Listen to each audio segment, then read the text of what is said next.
China has eliminated absolute poverty.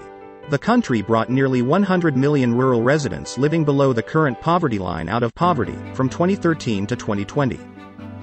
International experts have spoken highly of the achievement and said China's experience of defeating poverty provides a good model for developing countries.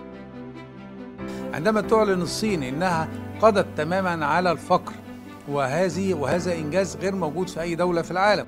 That is an amazing task that has been accomplished. I think all countries should get together and have people-centric policies. This is a miracle, as it's been called a miracle in modern history. So we have to see how far developing countries can emulate that model.